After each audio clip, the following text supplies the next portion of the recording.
Kanalımdan ve mutfağımdan herkese tekrardan merhabalar.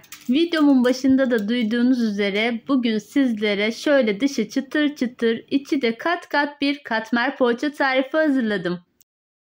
Bu katmer poğaça kruvasan lezzetinde çok güzel bir poğaça tarifi oluyor. Gelin sözü çok uzatmadan hemen yapım aşamasına geçelim. Hepinize iyi seyirler dilerim. Katmer poğaçam için gerekli malzemeleri öncesinde hazırladım. Şimdi yoğurma kasemin içerisine ilk olarak 2,5 su bardağı ılık sütümü döküyorum. Ben bu tarifimde 200 mililitrelik klasik bir su bardağı kullandım. 2,5 su bardağı sütü ekledikten sonra şimdi de içerisine 1 paket instant kuru mayamı ilave ediyorum. Ardından üzerine 2 dolu yemek kaşığı toz şekeri ekleyip maya ve şeker erinceye kadar bir tahta kaşık yardımıyla güzelce bir karıştırıyorum. Poğaçamın içerisinde 2 tane yumurta kullandım. Bir tanesinin sarısını üzeri için ayırıyorum ve diğer kalan kısmını poğaça hamurumun içerisine ekliyorum. Bu arada kenarda ayırdığınız yumurta kurumaması için üzerine çok az bir yağ damlatıp üzerini kapatıp kenarda bekletin. Şimdi de poğaça hamurumun içerisine burada 5 su bardağı unum var. Unumu yavaş yavaş ve kademeli olarak ekliyorum. Unu ekledikten sonra 1 tatlı kaşığı tuzu da ekleyerek sonrasında tahta kaşık yardımıyla kase içerisindeki hamurum ağırlaşıp yoğunlaşana kadar karıştırmaya devam ediyorum. Sonrasında tahta kaşığımı kenara bırakıyorum ve poğaça hamurumu elimle yoğurmaya başlıyorum. Poğaçamızın hamuru yumuşak, böyle hafif ele yapışan bir kıvamda olacak. Bu aşamada yine ben bardakla yavaş yavaş unu ekleyerek hamurumu yoğurmaya devam ettim. Sonrasında tezgahımın üzerine alarak tezgah üzerinde en az 5 dakika boyunca pürüzsüz, özlü bir hamur oluncaya kadar yoğurdum. Bu tarz mayalı hamurlarda poğaça ya da açma yaptığınızda mutlaka yoğurma süresini kısa tutmayın. Şöyle yakından da göstermek istiyorum size. Yumuşak, hafif ele yapışan kıvamda bir hamurunuz olacak.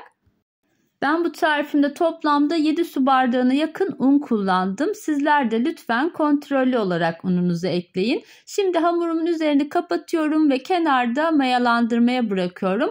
Ben yaklaşık 45 dakika boyunca hamurumu mayalandırdım. Bu aşamada içindeki maya kokusunun çıkması için şöyle bir kase içerisinde hamurumu içe doğru katlıyorum.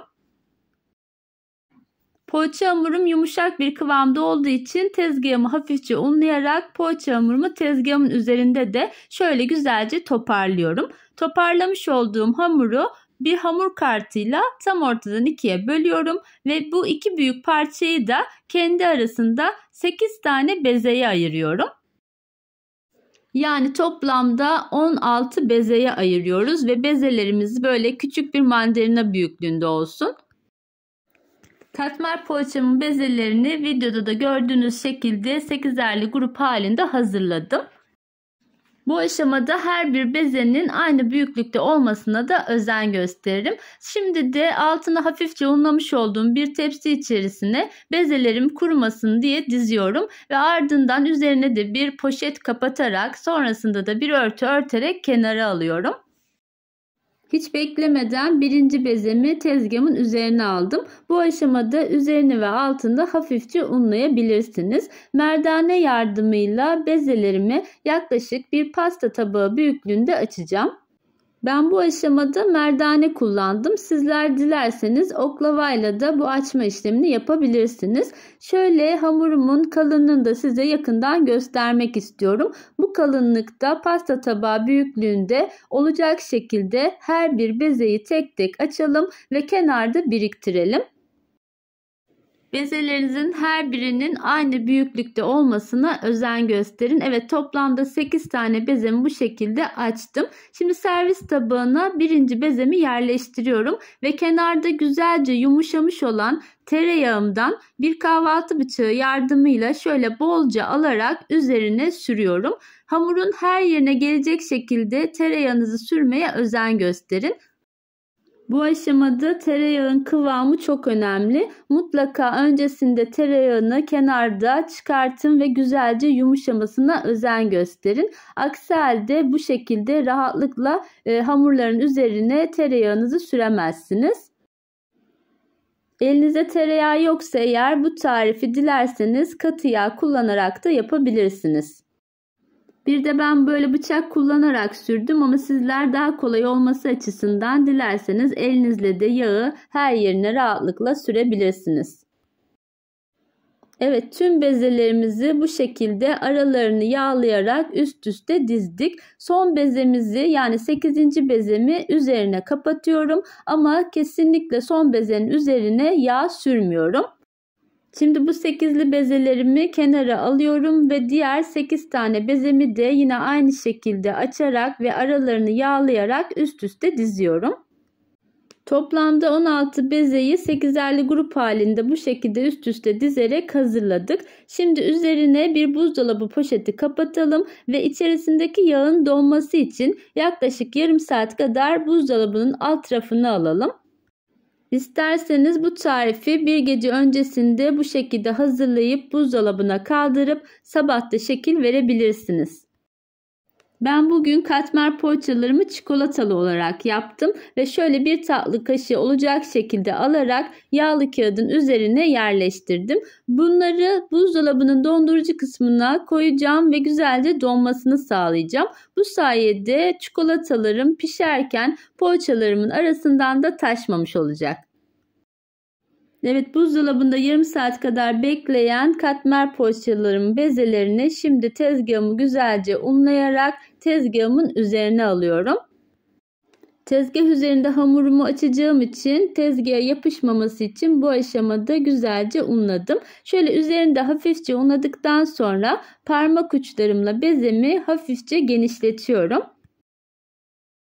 Sonrasında merdanemi aldım ve şöyle hafif hafif hamurun üzerine bastırdım. Sonrasında da yine çok hafif bastırarak bezelerimi açma işlemine başlıyorum.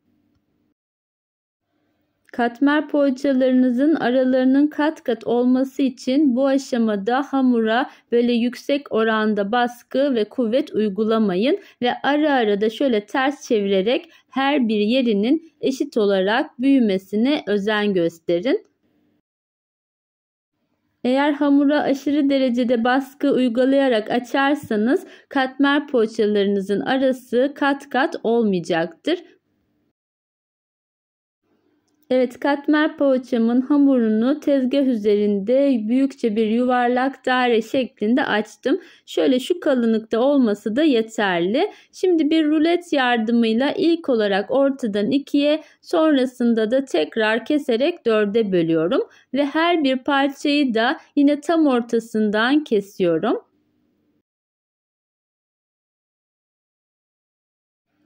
Toplamda 8 parçaya kestikten sonra da yine her bir parçanın tam ortasından gelecek şekilde keserek bu şekilde büyükçe üçgenler haline getiriyorum.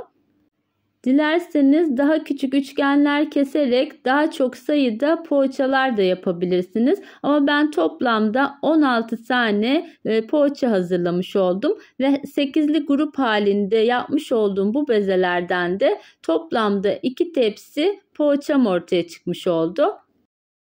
Evet, dondurucu kısmını almış olduğum çikolatalarım da bu şekilde donmuş oldu. Şimdi her bir üçgenin uç kısmına bu donmuş olan çikolatalarımı yerleştiriyorum.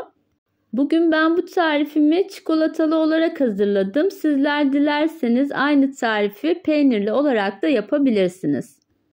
Sıra geldi katmer poğaçama şekil verme işlemine. Şöyle bir üçgeni alıyorum ve uç kısmını keserek şu şekilde orta kısmından bastırarak çikolata kısmını kapatıyorum. Bu şekilde doluyorum ve son şeklini vererek yağlı kağıt serili olan fırın tepsime aralıklı olarak diziyorum. Evet, tüm çikolatalı katmer poğaçalarımı aynı şekilde hazırlayarak kenara alıyorum. Bu arada kanalımı ilk kez bu videom sayesinde izliyorsanız eğer ve kanalıma hala abone değilseniz abone olmayı ve tariflerimden önceden haberdar olmak için de bildirim zilini açmayı unutmayın lütfen. Evet, tüm katmer poğaçalarımı hazırladım ve yağlı kağıt serili olan fırın tepsime aralıklı olarak dizdim. Bu aşamada isterseniz 10-15 dakika kadar tepsi mayası yapabilirsiniz. Ama ben tepsi mayası yapmadan direkt yumurta sarısını sürerek önceden ısıtmış olduğum alt üst ayar 180 dereceli fırında pişirmeye gönderdim. Bu arada yumurta sarısının içerisine bir çay kaşığının ucuyla da pekmez koydum. Bu sayede poğaçalarımın üzeri de nar gibi kızarmış olacak. Her bir poğaçanın üzerine yumurta sarısı sürdükten sonra da şöyle elimde biraz file badem vardı. File badem serpiştirdim. Sizler isterseniz üzerine fındık kırığı da serpiştirebilirsiniz. O da çok güzel yakışıyor. Şimdi önceden ısıtmış olduğum alt üst ayar fansız fırında 180 derecede poğaçalarımı pişiriyorum. Benim fırınımın ayarına göre toplamda 35 dakikada poğaçalarım çok güzel kızardı. Altı üstü çok güzel pişti. Lütfen sizler de fırınınızın ayarına göre kontrollü olarak poğaçalarınızı pişirin. Evet, fırından çıkarmış olduğum poğaçalarımın şöyle sıcak sıcak ilk halini de yakından size göstermek istiyorum. Gördüğünüz gibi üzeri altı çok güzel pişti. Çok da güzel bir katmer poğaça oldu.